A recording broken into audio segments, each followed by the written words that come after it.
Hello, Glenpool. Welcome to Glenpool at a Glance. This is our monthly video series where we talk about what is happening across the city. So this last month in August, our Vice Mayor Brandon Kearns resigned from the council. He's taking a new job that will take him out of the city. So I want to say congratulations to him on his new position. We are going to miss him, but also we appreciate so much the work that he has done for this community during his time on council. He will be missed. As part of that, the council also has approved a process for applications for a new council member. So what happens in this process is that the council will take applications.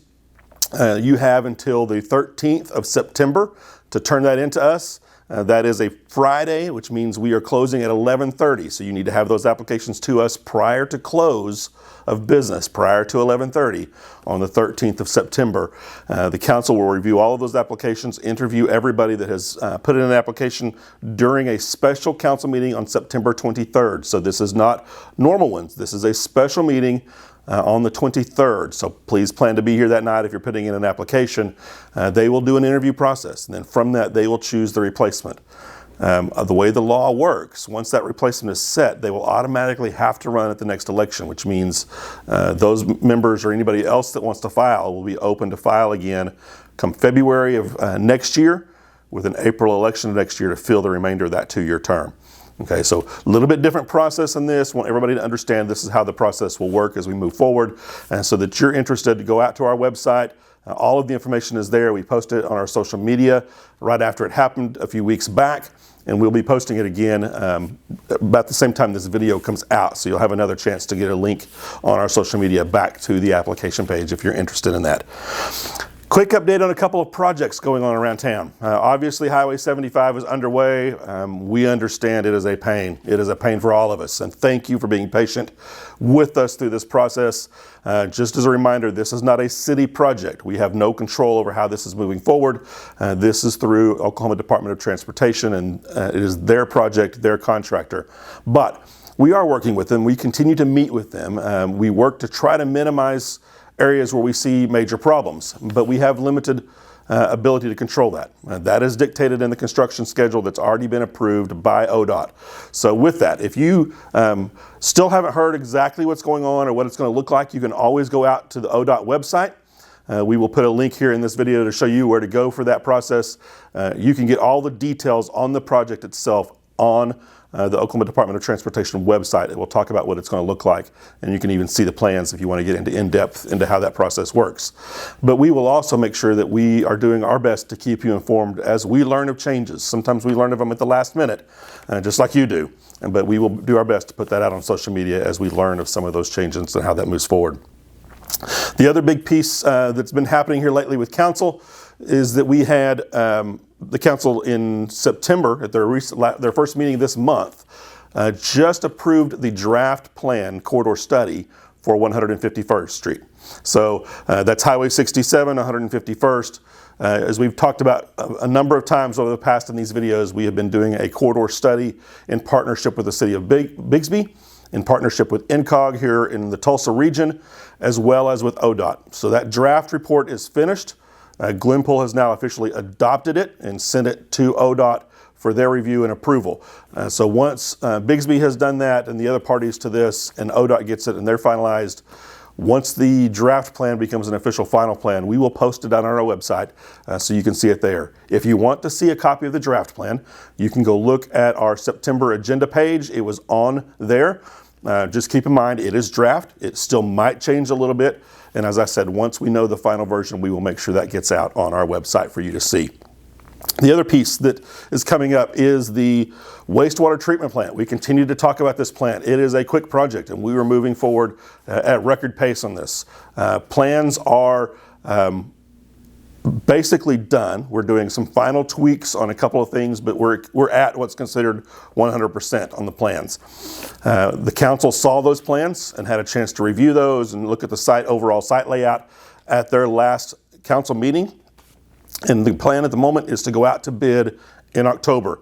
We hope to be able to award those bids either December or January. We're still waiting on some final numbers from DEQ Department of Environmental Quality here in Oklahoma, as well as the Oklahoma Water Resources Board, both play a role in this project. And so as we continue to work with our partners in this to get this done, it will affect the timing a little bit of when we award. But that is the goal at the moment, is either in December or January, depending on exactly how those pieces work out, with a notice to proceed work as quickly as we can get it done in, which means we will see work starting in January or February, hopefully, depending on the timelines that the contractor needs for mobilization. That is a 4 to 6 week period that happens where they mobilize and get moving on it. So work at the site will begin soon. We will begin to move forward in that process. It's about an 18-month build, maybe a little bit longer at the end of the day. We'll know once we get construction documents back as to how, once we get bids back as to what that actual time period looks like, because that will be a part of the bidding process. But we are excited to get this project on the road and moving forward.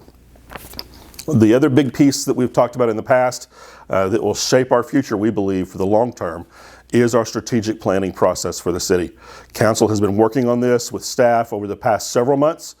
We've got a couple more months of meetings that we're going through, but council has determined the 5 strategic priorities that they'll be focusing on over the next several years. And so with that is economic vitality. How do we grow our city to keep ourselves healthy? Not only retail and income from the city, so that I can continue to do what we need to do with our staff here and hire police and hire fire and hire public works and all those other things that happen, improve our streets, all those types of things. But how do we also create pieces that give us jobs locally, and the other things that need to happen that's not just retail oriented, other types of jobs, other types of businesses. So all of that gets focused on, because we want a healthy, vibrant community. And that means we can't get heavy in just one side and ignore the other things about what we do. The other thing that we're going to be focusing on is transportation. We know streets are a big issue, and so we want to continue to do that. Obviously, we have been focused on some of that already with the 75 project that we've worked and we've got your help with. We appreciate you guys so much for reaching out to your legislators as part of that process and getting that project moved forward on ODOT's list. But we're continuing to do that, and hopefully we'll start building out some of the 151 corridor once that draft plan is finished, as well as continuing to work and hopefully expanding our work on our street repair program that we do annually here in the city. And we've also got another couple grant projects that we're working with to do some expansions on roads and expansions on sidewalks that we're excited to announce as those get closer to fruition. The second one is, or the third one after transportation, is our infrastructure. So that is our water lines in the ground, our sewer lines, our stormwater, our storm drainage ditches, flood control. All of those different things go into the infrastructure piece that we work on. But that also includes our buildings and making sure that we're maintaining those buildings and upgrading where needed, or reusing when it's appropriate to reuse those for other purposes besides what they're being done for today. Then we move into culture and entertainment. This is our parks piece. This is also the broader things of how do we create a community that people want to come to and enjoy, not only living here, but to come visit. And so does that include tourism? Does that include sports complexes, other types of entertainment venues that could come into play? But we focus here initially a lot on our park systems and how do we continue to improve our park systems or expand the offerings that we have available to the public here with our park systems. We want to make sure that this is a community that people want to move to and enjoy being in for the long term. And then the final one that we've got is housing. How do we continue to increase housing while keeping prices where they need to be? We know housing costs are going up. That's a market piece. It's not something that we can do a lot about, but where we can control those costs, which is really helping to streamline the processes that developers and builders have to go through so that they don't spend a lot of extra time or money that may not necessarily be needed. We want to make sure that we're doing the very best we can to streamline those while also building safe homes for the public. And not just one type of home. The process for this is to continue to look at other pieces, bigger homes, unique things that maybe we don't have here today that need to be a part of what we do. And so we want to look at all of those different areas and with the council's help and with the public's input to say, okay, what is the right mix of housing for Glenpool, and how do we help work with and partner with the development community to bring those here to this community or to bring more of them to this community so that we can continue to grow in a positive way. So those are the 5 areas that we'll work on over the next 5 years. This plan is a 5-year process, but it does get reviewed annually. So as changes need to be happening, as the priorities shift, the council can move that every year, and it will be a part of our budgeting process as we move forward, is how do we best accomplish the goals that we have set out for the long term for Glenpool. Just a couple of community events and updates I want to give you before we close out today. As always, the farmers market is still going on every Saturday morning. Go out there to Black Gold Park, enjoy what's going on. They have an amazing variety of crafts, of food, of different pieces that we've got in the park. Come see what's going on at our farmers market. Black Gold Days happens this month, September 26th through the 29th at Black Gold Park. So appreciate the Chamber and their work on this annually. They do an amazing job of putting this event together and running it every single year. The Black Gold Car Show is set for October 19th. That is the annual car show run by the Optimist Club. So come see. They have some amazing cars every year down there. So come see what they're doing. Check it out. All that information will be on the Optimist Facebook page. We will share that as they share that as well on our page, so you can see it there. And then the Glenpool Spooktacular is coming up in October, but October 27th this year. So we're staying with a Sunday night. We are still putting plans together. So just save the date on that for your calendars. We'll announce more information as we get going. At Glenpool, we thank you for joining us. We will see you next month for another Glenpool at a Glance.